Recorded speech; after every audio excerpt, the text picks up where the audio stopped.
আচ্ছা, যদি বেশ্যাপাড়ার সর্দার দেশের রাজনীতিবিদ হয়, যদি পতিতালয়ের সর্দার দেশের বুদ্ধিজীবী হয়, যদি নারী ব্যবসায়ী দেশের নেতা হয়, তাহলে কি সেই দেশ কখনোই ভালো হবে নাকি সেই দেশ ধ্বংস হবে? ঠিক তাই ঘটেছে।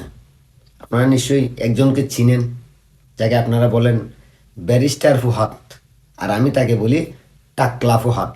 সেই টাকলা ফুহাদকে গ্রেপ্তার করা হয়েছে, বাংলাদেশ সেনাবাহিনী তাকে গ্রেপ্তার করছে।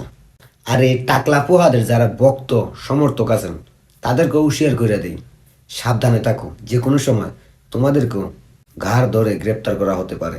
কারণ এই টাকলা ফুহাদ একজন দেশদ্রোহী, এই টাকলা ফুহাদ একজন সন্ত্রাসী, এই টাকলা ফুহাদ একজন উগ্রবাদী, এই টাকলা ফুহাদ বাংলার সার্বভৌমত্বের শত্রু।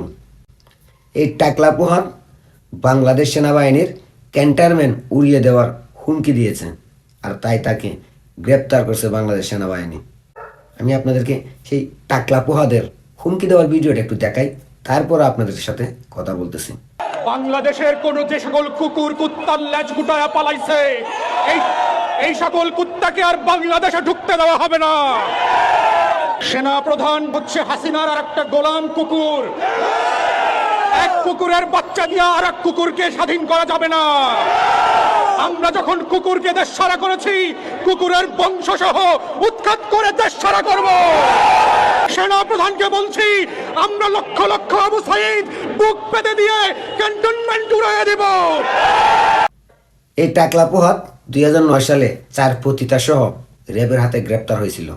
তখন সে তওবা করে জেল কেটে বেরিয়ে এসে হয়ে যায় বাংলাদেশের একজন বুদ্ধিজীবী, জ্ঞানী গুণী ব্যক্তি হয়ে দাঁড়ায়। এই টাকলা ফুহাদ পতিতালয়ের সর্দার। এই টাকলা ফুহাদ এখন বাংলাদেশের বুদ্ধিজীবী, বাংলাদেশের কিছু মিডিয়া এই টাকলা ফুহাদকে নিয়ে টক শো করে, এই পতিতালয়ের সর্দারকে নিয়ে। আর এই টাকলা ফুহাদ বাংলাদেশের ক্যান্টনমেন্ট মানে সেনাবাহিনী ক্যান্টনমেন্ট উড়িয়ে দেওয়ার হুমকি দেওয়া মানে বাংলাদেশের সার্বভৌমত্ব উড়িয়ে দেওয়ার হুমকি। আমি বাংলাদেশ সেনাবাহিনীর কাছে অনুরোধ করব, এই টাকলা ফুহাদের সঙ্গে যারা যারা এই হুমকির সময় উপস্থিত ছিল, প্রত্যেকেই ধরে ধরে গ্রেপ্তার করুন। কারণ এরা আমেরিকার এজেন্ডা বাস্তবায়ন করতে বাংলাদেশে এসেছে, বাংলাদেশটাকে ধ্বংস করে দিতে চায়। আর এই টাকলা ফুহাদের সঙ্গে যারা যারাই মিছিলে অংশগ্রহণ করছিল, প্রত্যেকে খুঁজে খুঁজে বের করুন এবং প্রত্যেকে গ্রেপ্তার করুন। বাংলাদেশ সেনাবাহিনীর কাছে বাংলাদেশের একজন সাধারণ নাগরিক হিসাবে আমার অনুরোধ রইল, এই টাকলা ফুহাদকে রিমান্ডে নিয়ে এর মুখ থেকে বের করুন। এ কার এজেন্ডা বাস্তবায়ন করতে চায় এই বাংলাদেশে? একজন পতিতালয়ের সর্দার কি করে একজন রাজনীতিবিদ হয়ে গেল? একজন পতিতালয়ের সর্দার কিভাবে বুদ্ধিজীবী জ্ঞানী হয়ে গেল? তার মুখ থেকে আপনারা বের করুন। আর বাংলাদেশের জনগণের কাছে বলতে চাই, এইসব টাকলা ফুহাদদের পাশে দাঁড়াবেন না, কারণ এরা দেশের শত্রু, জাতির শত্রু, সমাজের শত্রু।